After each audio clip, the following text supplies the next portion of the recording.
I'll know Lucy and love Lucy, and she is bringing in, looks like some pork chops. So I guess kind of lay it out. What are we doing today, Lucy? We are going to do a quick, simple dinner. Yesterday when I went to the store to try to figure out what to make today, I saw these really pretty center cut pork chops, and I was looking at our sales ad, and all of our stores have them on sale starting today all the way until next Tuesday. So I thought a lot of people eat pork chops, a lot of people eat chicken.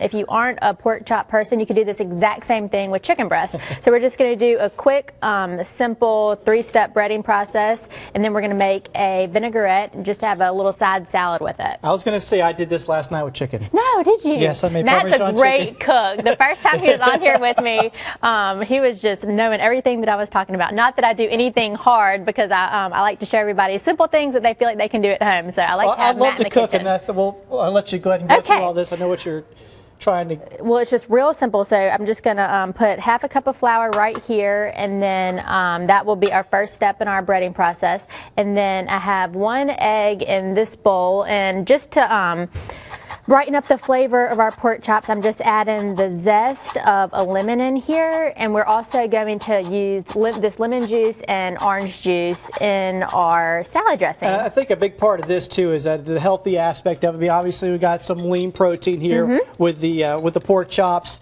and then you're going to prepare it. You're going to saute it, but it won't be deep fried here in the pan. Exactly. So we're still going to have a lot of flavor going on, and not a lot of calories. A lot of people are trying to eat healthier, but they just don't know how, and they still want to have something that's really flavorful, and that the kids will eat too. And this one is gonna kind of have the texture of chicken fingers or something like that, so they should like it. So we're just going to use Italian breadcrumbs here, half a cup, and half a cup of Parmesan cheese. And pointing out what Lucy's doing here, she's got her little setup. She's going to go from one plate to the bowl to the other plate, and hopefully keep your fingers from getting too much like Frankenstein there. Yes, I know they get a little messy. So now that we have our breading and everything done, we're just going to add a little bit, a tablespoon of butter and just a couple tablespoons of olive oil. If we try to just use butter, then the butter will get too brown and it'll burn for you. So we're going to put the olive oil and just use a tiny bit of butter just for a little bit of extra flavor. But if you wanted to omit that, your pork chops would still come out great. So we're going to get that heating. So you want to do everything first before you get your hands all gross with your breading.